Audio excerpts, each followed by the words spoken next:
Salam sukses selalu untuk seluruh pemirsa IGTV BBR Stu Klaten Makmur dimanapun berada yang sedang menyaksikan tayangan ini. Aktivitas ekonomi akibat pandemi COVID-19 berimbas pada menurunnya tingkat kesejahteraan masyarakat, terutama di kalangan pelaku usaha informal, ultramikro, mikro, dan kecil. Karena itu, peran inklusi keuangan sangat penting dan strategis untuk mempercepat pemulihan ekonomi nasional. Dan bulan Oktober ini dicanangkan oleh pemerintah sebagai Bulan Inklusi Keuangan 2020 dengan tema Satukan Aksi Keuangan Inklusif untuk Indonesia Maju. Dan untuk mengetahui lebih jauh tentang apa itu inklusi dan literasi, marilah kita ikuti bincang-bincang bersama BPR Stu Klaten Makmur bersama saya, Cindy Mega Putri, dan Bapak Suharta SECRBD selaku Direktur YMF Kepatuan BPR Stu Klaten Makmur. Terima kasih Bapak sudah meluangkan waktunya.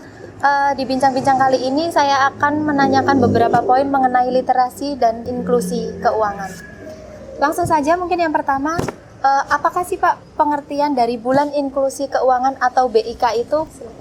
Baiklah Mbak Cindy dan juga pemirsa IGTV BPR Stu Klaten Makmur dimanapun Anda berada.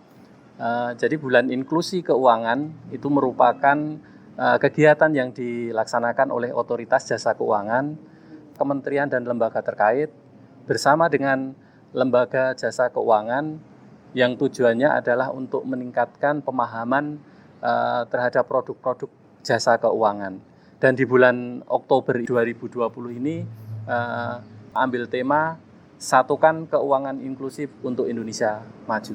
Baik, kita kan sering mendengar kata literasi dan juga inklusi. Masyarakat pasti juga masih belum begitu paham mengenai arti dari kedua kata tersebut.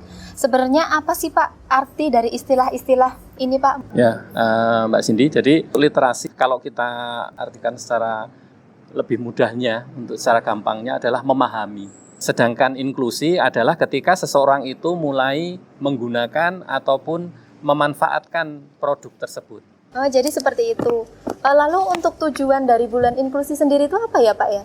Jadi beberapa tujuan dari Bulan Inklusi Keuangan ini seperti ini Mbak Cindy, antara lain adalah untuk mengkampanyekan budaya menabung di berbagai sektor industri jasa keuangan, kemudian juga mendukung pelaksanaan program pemulihan ekonomi nasional yang diinisiasi oleh pemerintah sebagai akibat dari pandemi COVID-19 ini, kemudian untuk membuka akses keuangan kepada berbagai lapisan masyarakat, mendorong pembukaan rekening, kemudian pemberian kredit juga ya, untuk pembiayaan serta penggunaan produk dan layanan jasa keuangan. Kemudian untuk meningkatkan pemahaman dan awareness masyarakat terhadap produk dan atau layanan jasa keuangan, serta untuk mempublikasikan dan mengoptimalkan program-program literasi dan inklusi keuangan serta pemahaman terhadap perlindungan konsumen. Baik Pak, lalu mengapa inklusi keuangan ini oleh pemerintah dianggap krusial? Jadi ada 3 alasan utama mengapa inklusi keuangan ini menjadi krusial. Yang pertama, inklusi keuangan ini diyakini sejalan dan berkorelasi positif dengan pertumbuhan ekonomi. Sementara meluasnya akses keuangan dapat mengurangi ketimpangan kesejahteraan masyarakat. Yang kedua, bahwa inklusi keuangan ini dapat membantu mendorong proses pemulihan ekonomi nasional. Yang ketiga, bahwa inklusi keuangan ini dapat mendukung ketahanan ekonomi masyarakat dalam situasi dan kondisi apapun, termasuk di saat pandemi seperti saat ini. Nah, lalu seperti apa Pak kondisi literasi dan inklusi Indonesia saat ini? Sebagaimana hasil survei yang dilakukan oleh Otoritas Jasa Keuangan pada tahun 2019 kemarin, bahwa indeks literasi dan inklusi di negara kita ini dari waktu ke waktu semakin membaik. Ini kalau kita lihat dari hasil survei nasional literasi dan inklusi keuangan, bahwa di tahun 2019 menunjukkan indeks literasi keuangan mencapai 38,03%.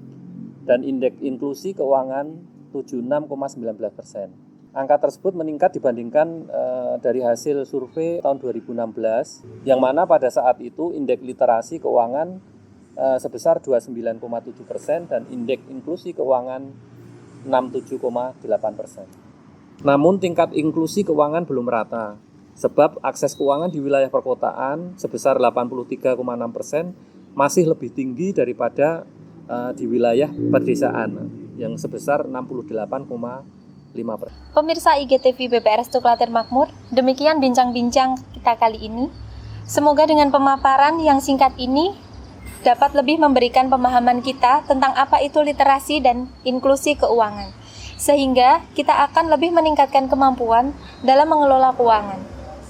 Karena peningkatan kemampuan keuangan dan keterampilan pengelolaan keuangan yang solid dan mumpuni akan membantu masyarakat dan pelaku usaha, terutama segmen UMKM, bertahan dalam menghadapi tekanan ekonomi. Sampai jumpa dengan bincang-bincang selanjutnya. Salam sukses selalu.